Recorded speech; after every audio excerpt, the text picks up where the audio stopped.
popularity, they see that this is something different, and they see it's another way to get out their physical aggression, and that the outcomes are not scripted, that this might be something that they'll choose rather than to go to WWE or TNA? Well, two factors, had come into play there. Number one, how long they've been in the NFL, because that translates into how much punishment your body's taken. Right. That and the fact that, hey, wherever the popularity is where the money is. So if it presented itself as a viable option that was much more attractive financially than a WWE, than a TNA or any other wrestling promotion, then I would say that, you'd see a hell of a lot of guys from the NFL that have only been there 2 or 3 or 4 years at the most, jumping out and trying a hand at it, because, we got to be honest here. Whether it be the NHL or whether it be the NFL, those are some of the toughest guys that walk the planet. Right. And these guys in MMA are the toughest guys right now that walk the planet, that compete in mixed martial arts. And I repeat myself, that compete now. If 10 years ago this would have been, an option, I can guarantee you that a lot of these guys who play football and who play hockey, would have jumped into the foray. And, it's not to say that those guys wouldn't be the toughest guys on the planet, because, they just haven't put the time and the effort in like these other guys who have pursued MMA for a long, long time. So I think anybody who goes out there and who has the mentality to play professional football, could be successful if they had the right teaching. Bill Goldberg, one final thing. I'm a big wrestling guy, and since we last talked to you a couple months ago before the last Showtime show that you did, there have been many rumors on the internet, as there always are, that you had some contact with TNA. And number one, is there any truth to that? And number two, are we going to see the black tights or the black shorts being pulled out soon anytime? You know what, man? I did have some contact with TNA, but it's just my opinion. They're living in a different world, on a different planet. Because if they wanted to push their product to the next level, then they would have given me basically what I was asking for, with no questions asked. Because at the end of the day, I'm going to bring in more money than they've ever seen. Yep. So, and that's, I'm not, I don't think I'm God. I don't think I'm the best wrestler by any stretch of the imagination, but let's be perfectly honest here. I haven't put the tights on in 3 years in the States. And if I made that decision, I guarantee you anybody who was ever a fan of mine will tune into that channel and they will watch it. So, they missed the boat, man. And, as far as me putting the tights on for WWE, that will never happen. As sure as hell as I'm sitting here right now, that would never happen. That's why I didn't even ask. I know that.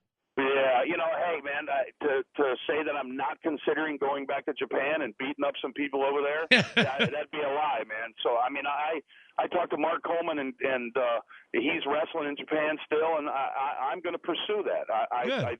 My wife's never seen me wrestle, and my 1-year-old boy's never seen me wrestle, obviously. So I'd love to go out there and put a show on for him. I'm 40, but I'm still in pretty damn good shape. Yeah, I can't imagine that. Bill, I got to ask you though, when you go back to your wrestling career, which was utterly phenomenal, and did you ever? When you started, you never know where you're going to go. You have an idea what you want to do, and you certainly have hopes of what you want to do. Did you ever have any idea that you could make the connection with the fans that you did? I'm not talking about, how you performed, what you did, because we all know, you were a power guy, you killed people and it was over. But the connection you made with the fans, I would say, is right there with anything Hogan did, anything The Rock did, and anything Austin did when you were running through WCW. Did you ever expect that? Well, first of all, let me thank you very much, man, because, if you were a fan and if anybody was a fan, I give them all the credit, because they're the people who made me who I was. Did I expect that to happen? No. Did I know that it was a possibility if I set my mind to something that I could be the best at it? Yes. Does my success owe a lot to chance? Does it owe a lot to other people? Absolutely, because I wouldn't have been that killer if those 176 people during that winning streak didn't go out and make me look good.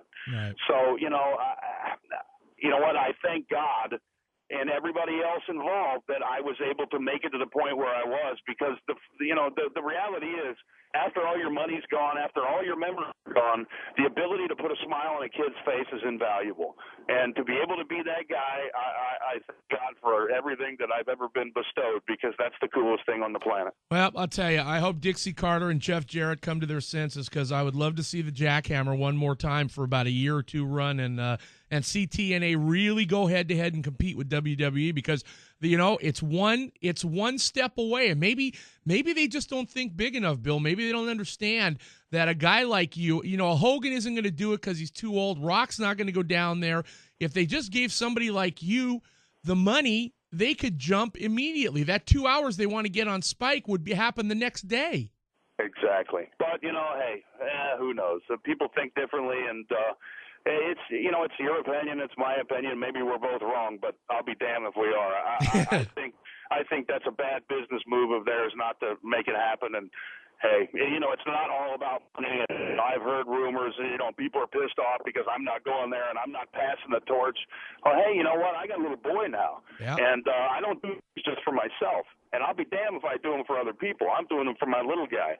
And for me to go out there for chicken feed is not beneficial to my little guy, So got to do what's right, man. That's it. And Saturday night we'll be listening. You'll be doing color commentary on the FEG fight, the Pro Elite. And again, Bill, thanks a lot. And as soon as you guys got another show, we'd love to have you back on. You got it, man. And hey, I'll tell you what, if you want to see a really horrible rendition of the Jackhammer, watch Batista on WWE. We'll do that on Sunday. Thanks, man. You got it, dude. Take care. Bill Goldberg. That's funny. That is funny. He had a run on WCW. He was, you know what? The thing about it is he never said a word.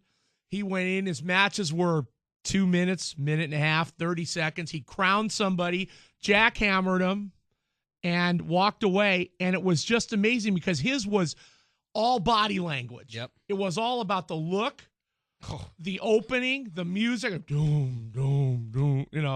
That's awesome. I wish TNA would wake up because they don't understand. They would be competing with WWE in a heartbeat if they got him in there. Anyway, this is AM 570 KLAC.